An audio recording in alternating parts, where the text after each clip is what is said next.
आज की ये कहानी है 10 साल की एक नन्ही सी बच्ची सोफिया की, जो लंदन जैसे बड़े शहर के एक अनाथ आश्रम में रहती है क्योंकि उसके माँ बाप अब इस दुनिया में नहीं रहे। सोफिया को इंसोम्निया है, यानी कि उसे नींद न आने की बीमारी है। वो रात रात को अनाथ आश्रम में घूमती है।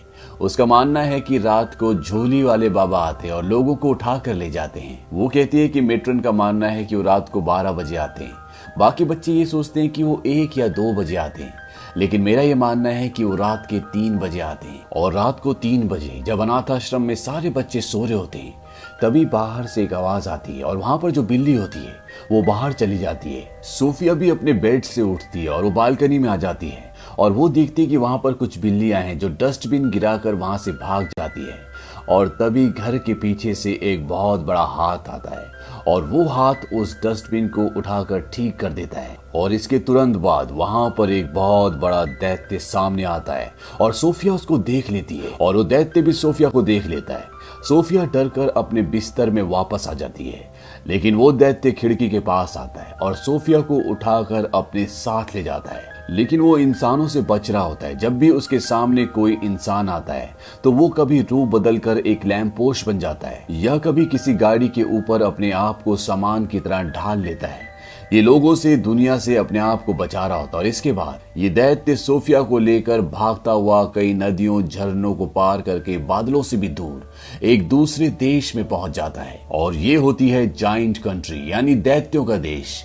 यहाँ पर आने के बाद वो दैत्य सोफिया को अपने घर के अंदर ले जाता है। सोफिया यहाँ से भागने की कोशिश करती है, लेकिन वो दैत्य बोलता है कि यहाँ से जाने का कोई भी रास्ता नहीं है, यानी कि तुम यहाँ से नहीं जा सकती। हाँ, अगर तुम्हारे पंख हो तो तुम यहाँ से जा सकती हो। ये दैत्य बहुत बूढ़ा और विशाल होता है और इसके बाद वो सोफिया को अपने पैन के ऊपर रख देता है। वो कहता है मुझे बहुत भूख लगी है, मेरा पेट गुड़गुड़ कर रहा है।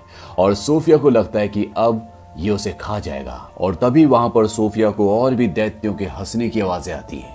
सोफिया उस दैत्य से पूछती है क्या यहाँ पर और भी दैत्य हैं। वो कहता है कि हाँ, यहाँ पर और भी कई सारे दैत्य हैं और वो सब बहुत खतरनाक है। कोई इंसानों को कच्चा चबा जाता है, कोई बच्चों को निगल जाता है, कोई खून पी जाता है और कोई खाल खींच लेता है। सोफिया इस बात से डर जाती है। वो पूछती है क्या आप भी मुझे खाने वाले हैं। वो कहता है कि नहीं, मैं इंसानों को खा जाऊं ऐसा हो ही नहीं सकता। दरअसल ये एक शाकाहारी दैत्य होता है जो इंसानों को नहीं खाता, बल्कि एक खास तरह की सब्जी जिसे कक्कड़ भुजा कहा जाता है उसे खाता है, जो स्वाद में बिल्कुल भी अच्छी नहीं होती। लेकिन ये इंसानों को नहीं खाना चाहता, मांस नहीं खाना चाहता, इसीलिए वो खाकर अपनी जिंदगी का गुजारा करता है। सोफिया उससे पूछती है तुम मुझे यहाँ पर क्यों लेकर आए। वो दैत्य बताता है दरअसल तुमने मुझे देख लिया था और तुम चिल्लाकर, शोर मचाकर सबको बता देती और उसके बाद इंसान मुझे पकड़ लेते और साथ ही साथ इस दैत्य देश में भी आ जाते और यहाँ पर जितने भी दैत्य हैं उन सबको मार देते। इसीलिए मुझे तुम्हें यहाँ पर लाना पड़ा और अब तुम अपनी पूरी जिंदगी यहीं पर बिताओगी। सोफिया कहती कि नहीं, मैं यहाँ से भाग जाऊंगी। वो दैत्य कहता है कि यहाँ से बाहर जाने की गलती भी मत करना, क्योंकि बाहर जो दैत्य हैं वो इंसानों को कच्चा चबा जाते हैं। और इसके बाद वो दैत्य सोफिया को वहां पर रखी हुई एक बहुत बड़ी नाव के ऊपर, जहां से नाव वाले दूरबीन से आगे का रास्ता देखते हैं, वहां पर रख देता है। तभी सोफिया देखती है कि वो दैत्य अपने बैग से कुछ बॉटल्स निकालता है जिसके अंदर चमकती हुई रोशनी होती है। सोफिया पूछती है ये क्या है। वो दैत्य बताता है कि सपने। सोफिया कहती है कि मैं तो सोती नहीं, मुझे सपने नहीं आते, क्योंकि सोफिया को इंसोम्निया है। इसके बाद वो दैत्य सोफिया की उस किताब को उठाता है जो उसके साथ वो यहाँ तक ले आया है और ये कहानी की किताब होती है। अब ये दैत्य उस कहानी को पढ़ना शुरू करता है और सोफिया को नींद आ जाती है। और इसके बाद वो दैत्य जो वहां पर कुर्सी के ऊपर बैठा होता है वो वहां से एक दूसरी जगह जाता है और वहां से वो एक बोतल के अंदर से एक चमकती हुई रोशनी निकालता है और तभी सोफिया की आंखें खुल जाती हैं और वो देखती है कि वो दैत्य नीचे नाव में सो रहा होता है। और सोफिया इसी मौके का फायदा उठाकर उस गुफा से, उस घर से बाहर निकल जाती है। और जब वो भाग रही होती है तभी वो देखती है कि उसके सामने एक बहुत विशाल दैत्य है जो उस दैत्य से कई विशाल है, जो उसे यहाँ पकड़ कर लेकर आया है और वो दैत्य उसे पकड़ लेता है। सोफिया जोर से चिल्लाती है, लेकिन इस बात का उस दैत्य पर कोई भी असर नहीं पड़ता और वो सोफिया को जिंदा निगल जाता है। और तभी सोफिया की आंखें खुलती हैं। दरअसल ये एक सपना होता है और सोफिया देखती है कि वो दैत्य सामने कुर्सी पर बैठा होता है। सोफिया कहती है कि ये तुमने किया, क्योंकि मुझे सपने नहीं आते और ये सपना बहुत ही भयानक था। वो दैत्य कहता है कि ऐसा करना जरूरी था, तुम्हें ये दृश्य दिखाना जरूरी था ताकि तुम यहाँ से कभी भी बाहर ना जाओ। वो दैत्य उसे बताता है कि यहाँ पर जो बाकी के दैत्य हैं, मैं उनके सामने मूंगफली के बराबर हूँ। वो बहुत ही विशाल है, वो इंसानों को खा जाते हैं। और जब ये दोनों बातें कर रहे होते हैं तभी वहां पर एक बहुत विशाल दैत्य आ जाता है और वो उस दैत्य को जो सोफिया को यहाँ पर पकड़ कर लेके आया है, वो उसे कहता है तो किससे बात कर रहा है? रंट। रंट यानी कि चिरकुट। दरअसल यहाँ पर सब इसे चिरकुट कहते हैं क्योंकि ये साइज में बाकी दैत्यों से बहुत छोटा होता है। वो कहता है कि मैं किसी से बात नहीं कर रहा। उसने सोफिया को छुपा दिया होता है। यहाँ पर जो बड़ा विशाल दैत्य है वो कहता है मेरी उंगली में चोट लगी, इसे ठीक कर दो, इस पे पट्टी कर दो। और जब वो छोटा दैत्य ऐसा कर रहा होता है तभी उसे इंसान की खुशबू आ जाती है और चारों तरफ ढूंढना शुरू कर देता है। और सोफिया वहां पर रखी सब्जी, जिसे यहाँ पर कक्कड़ भुजा कहा जाता है, उसके अंदर चली जाती है।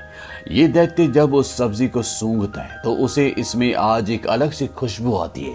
दरअसल ये सब्जियां नहीं खाते, लेकिन इसके अंदर सोफिया इंसान है, इसीलिए इसके अंदर इसे एक अलग सी महक आती है और ये उसे खाने वाला होता है। तभी वो दैत्य जो सोफिया को यहाँ पर लेकर आया, वो देख लेता है कि सोफिया उस सब्जी के अंदर है और वो उस दैत्य के हाथ पर लटक जाता है। वो उसे कहता है तू शायद भूल गया, तुझे सब्जियों से चिढ़ है। और वो दैत्य उस सब्जी को नीचे फेंक देता है, कहता है हाँ मुझे सब्जियों से चिढ़ है। और इसके बाद वो वहां से निकल जाता है। अब वो दैत्य जो सोफिया को यहाँ पर पकड़ कर लेकर आया है, वो कहीं जा रहा होता है और तभी सोफिया उससे पूछती है कि आप कहाँ जा रहे हो? वो कहता है कि मैं काम पर जा रहा हूँ। सोफिया उससे पूछना चाहती है कि वो क्या काम करता है, लेकिन वो उसे नहीं बताना चाहता। लेकिन सोफिया के जिद करने पर वो कह देता है कि मैं सपनों को पकड़ने के लिए जा रहा हूँ। सोफिया कहती है कि मैं भी आपके साथ चलूंगी, लेकिन वो सोफिया को अपने साथ नहीं ले जाना चाहता क्योंकि बाहर जो दैत्य सो रहे हैं, अगर वो उठ गए और सोफिया को देख लिया तो वो सोफिया को जिंदा खा जाएंगे। इसीलिए वो ये रिस्क नहीं लेना चाहता। लेकिन जब सोफिया बहुत ज्यादा जिद करती है तो वो सोफिया को अपने साथ ले जाने के लिए तैयार हो जाता है क्योंकि बाहर सभी दैत्य सो रहे होते हैं और ये दोनों चुपके से उन्हें पार करना चाहते हैं। लेकिन तभी उन दैत्यों की आंखें खुल जाती हैं और वो उसे बोलते हैं कि चिरकुट तुम कहाँ जा रहे हो? वो कहता है कि मैं अपने काम पर जा रहा हूँ। वो दैत्य कहते हैं कि हम नहीं चाहते कि तुम यहाँ से बाहर जाओ क्योंकि अगर लोगों को, इंसानों को इस जगह के बारे में पता चल जाएगा तो हमारी जान खतरे में पड़ सकती है।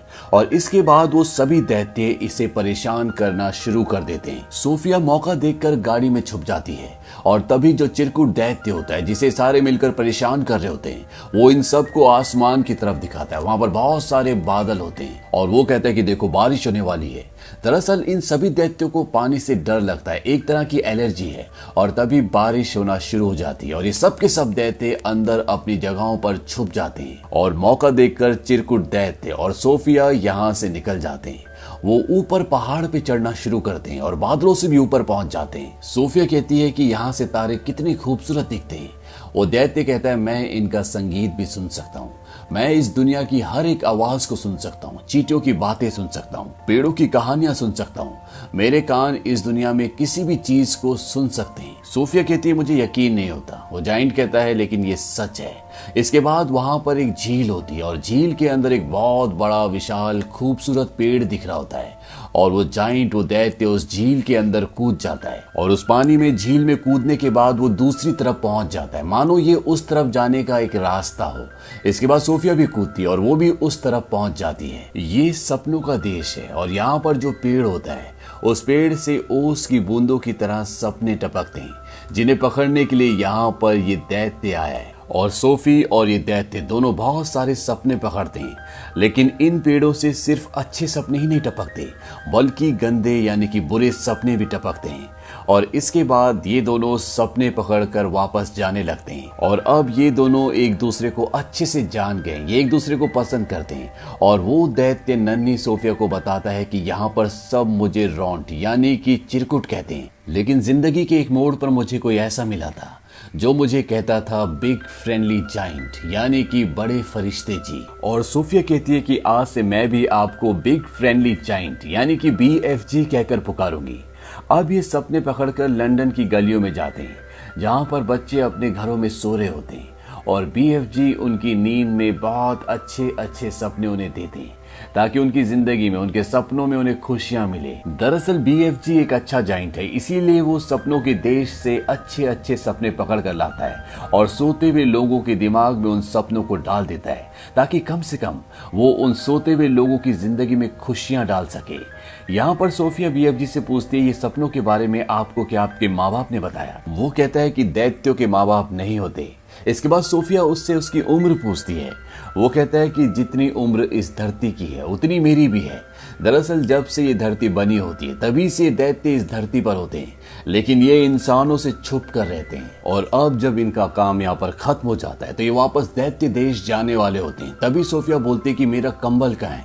दरअसल उसका कंबल वहीं दैत्य देश में छूट गया होता है और इस बात से BFG परेशान हो जाता है। वो कहता है कि अब तुम्हें वापस नहीं जाना चाहिए। उन दैत्य को पता चल चुका होगा कि यहाँ पर कोई इंसान भी है। BFG से बताता है कि बहुत पहले मुझे तुम्हारी तरह एक नन्हा दोस्त मिला था। उसकी दिल की आवाज भी उतनी खामोश थी जितनी तुम्हारे दिल की आवाज है। और फिर उसने मुझे देख लिया और मैं उसे दैत्य देश ले गया। उसी ने मुझे पढ़ना भी सिखाया और जो लाल जैकेट तुमने पहनी है ये भी उसी नन्हे दोस्त की है। और इससे पहले कि मैं उसे वापस उसकी दुनिया में लेकर आ पाता बहुत देर हो चुकी थी और मैं नहीं चाहता कि तुम्हारे साथ भी ऐसा ही हो। और वो सोफिया को छोड़कर वहां से चला जाता है। हालांकि सोफिया उसे ऐसा करने से मना करती है, लेकिन वो उसकी बात नहीं मानता। सोफिया अपने अनाथ आश्रम जाती है और वो अपनी बालकनी में जाकर खड़ी हो जाती है। वो जानती है कि BFG आसपास ही है और वहां से कूद जाती है और इससे पहले कि वो जमीन पर गिरती वहां पर BFG आकर उसे पकड़ लेता है और उसे सोफिया की जिद एक बार फिर से माननी पड़ती है और वो उसे वापस जाइंट देश यानी कि दैत्यों के देश में ले आता है। यहाँ पर सभी दैत्य उसका इंतजार कर रहे होते हैं क्योंकि उन सबको पता है कि चिरकुट के पास यानी कि BFG के पास कोई इंसान है और ये दैत्य किसी भी हालत में उस इंसान को खाना चाहते हैं क्योंकि इनके पास वो ब्लैंकेट होता है जिसके अंदर सोफिया की खुशबू है। ये सभी दैत्य पूरे घर को तहस नहस कर देते हैं और जिस कंबल के अंदर सोफिया की खुशबू होती है BFG उसे जला देते हैं और इन सभी जाइंट्स को, सभी दैत्यों को अपने घर से भगा देते हैं। अब जब सोफिया छुप रही होती है तभी वहां पर उसे एक तस्वीर दिखती है और ये तस्वीर होती है इंग्लैंड की महारानी की। और इस तस्वीर को देखने के बाद सोफिया के दिमाग में एक आइडिया आता है। वो BFG को बोलती है कि तुम एक बहुत ही भयानक सपना बनाओ और इस सपने में तुम महारानी को ये दिखाना कि 9 के 9 दैत्य इंग्लैंड में हैं जो बच्चों को मारकर खा जाते हैं और साथ ही साथ इस सपने में मुझे और अपने आप को भी डालना ताकि जब हम महारानी के सामने जाएं तो हमारी बात पर उन्हें यकीन हो जाए। और BFG ऐसा ही करता है। वो एक सपना बनाता है जिस सपने के अंदर वो दैत्य देश में रहने वाले सभी दैत्यों की तस्वीरें डालता है, साथ में अपने आप को और सोफिया को भी डालता है और बहुत सारे बच्चों को भी। और ऐसा सपना बनाने के बाद वो सोफिया के साथ उस जगह पर पहुंच जाता है जहां पर महारानी रहती है और ये महारानी की नींद में उस सपने को फूंक देते हैं और महारानी को वो सब कुछ दिखता है जो ये उसे दिखाना चाहते थे। और जब महारानी की नींद खुलती है तो वो बहुत ही डरी हुई होती है क्योंकि ये बहुत ही भयानक सपना होता है जिसमें दैत्य बच्चों को खा रहे होते हैं। और महारानी इस सपने के बारे में अपनी मेड को बताती है। मेड कहती है मैम लेकिन वो एक सपना था। और जब मेड अखबार देखती है तो वो कहती है कि बहुत अजीब बात है, कल रात को बहुत सारे बच्चे अपने घरों से गायब हो गए, ठीक उसी तरह जिस तरह से आपने सपना देखा था। तभी रानी कहती है कि पर्दे हटाओ और जब वो पर्दे हटाते तो वहां पर खिड़की पर सोफिया होती है। दरअसल ये चीज भी उन्होंने रानी के सपने में डाली थी और साथ ही साथ BFG को भी डाला था। इसके बाद सोफिया BFG के बारे में बताती है और रानी से वादा लेती है कि आप उसे नुकसान नहीं पहुंचाएंगी। BFG रानी के सामने आता है और उन्हें झुककर अदब से सलाम करता है। रानी भी अपने वादे को पूरा करती है। यहाँ पर जितने भी दैत्य होते हैं उनके अंदर एक बहुत बड़ी प्रॉब्लम होती है कि वो किसी भी शब्द को अच्छे से नहीं बोल सकते। इसीलिए BFG महारानी को महारानी के बदले मरजानी कहता है, BFG इंसानों को इंसान कहता है और बाकी के भी लगभग सभी शब्दों को वो उल्टा सीधा ही बोलते हैं। यहाँ पर महारानी इन दोनों को बहुत अच्छे से ग्रीट करती है, उन्हें अंदर बुलाती है, अच्छा स्वादिष्ट खाना खिलाती है और इसके बाद ये महारानी को सारी बातें सच बताते हैं कि कैसे दैत्य देश में 9 ऐसे दैत्य हैं जो बच्चों को, इंसानों को खाते हैं। और महारानी इनकी मदद करने के लिए तैयार हो जाती है। वो अपनी आर्मी को इनके साथ भेजती है। दरअसल दैत्य देश में कोई भी नहीं पहुंच सकता, लेकिन BFG इन्हें रास्ता बताता है और महारानी की आर्मी बीएफजी के पीछे पीछे दैत्य देश तक हेलीकॉप्टर्स में पहुंच जाती है। वो सब एक जगह रुक जाते हैं क्योंकि ये एक प्लानिंग के साथ हमला करना चाहते हैं। और बीएफजी प्लान बनाता है कि वो एक ऐसा सपना बनाएगा जिस सपने को इन्हें दिखाने के बाद इन सबको उन चीजों पर पश्चाताप होगा जो भी इन्होंने किया है। और बीएफजी ऐसा सपना बना लेता है, लेकिन जब वो इस सपने को इन सोए हुए दैत्यों के मन में फूंकने के लिए जाता है ताकि ये सपना उन्हें आए, तो उसे याद आता है कि वो सपना फूंकने वाले यंत्र को महारानी के महल में भूल आया है और उसके बिना ऐसा नहीं किया जा सकता क्योंकि इन दैत्यों के पास जाना खतरनाक है। लेकिन तभी सोफिया उस सपने वाले जार को उठाती है और उस जगह पहुंच जाती है जहां पर सारे दैत्य सोए होते हैं।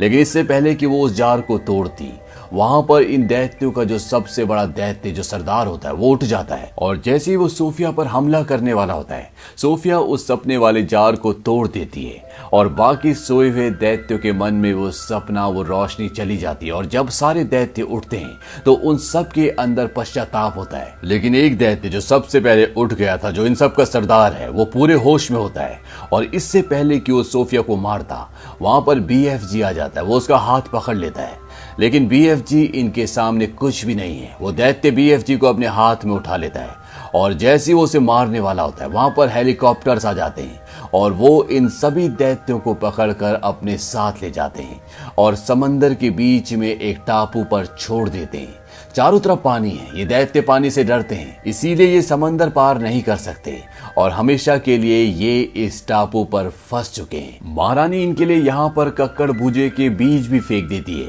ताकि ये उन बीजों से यहाँ पर खेती करें और जिंदगी भर कक्कड़ भूजे खाएं। कक्कड़ भूजों से इन लोगों को नफरत है। हालांकि बीएफजी इसी सब्जी को खाता था, लेकिन अब इन दैत्यों के पास कोई भी ऑप्शन नहीं है। इन्हें जिंदगी भर इसी टापू पर रहकर खेती करके कक्कड़ भूजे खाने पड़ेंगे। और अंत में ये दिखाया जाता है कि सोफी अब अनाथ आश्रम में नहीं रहती, बल्कि वो महारानी के साथ उनके महल में रहती है और अब उसे अकेलापन और उदासी बहुत कम महसूस होता है। और जब भी वो चाहे वो बीएफजी से बात कर सकती है क्योंकि बीएफजी के कान इस दुनिया की सारी आवाजों को सुन सकते हैं। वहीं दूसरी तरफ बीएफजी जाइंट देश में, यानी कि दैत्यों के देश में अकेले हैं। अब वो सिर्फ वहां पर कक्कड़ भूजे नहीं बल्कि और भी कई सारी सब्जियां उगाते हैं और वो भी अपनी जिंदगी में खुश हैं। सोफिया हर सुबह उठकर खिड़की के पास आकर बीएफजी को गुड मॉर्निंग कहती है, जिसे बीएफजी साफ साफ सुन सकते हैं। और इसी सुखद अंत के साथ इस कहानी का अंत हो जाता है। इस कहानी से हमें ये पता चलता है कि किसी की भी कोई भी जाति हो, कैसा भी स्वरूप हो, लेकिन अगर उसका दिल और नीयत अच्छी हो तो वो किसी का भी दिल, किसी का भी प्यार जीत सकता है। और अच्छा करने वाले, अच्छा सोचने वालों के साथ हमेशा अच्छा ही होता है। उम्मीद करते हैं कि ये कहानी आपको पसंद आई होगी।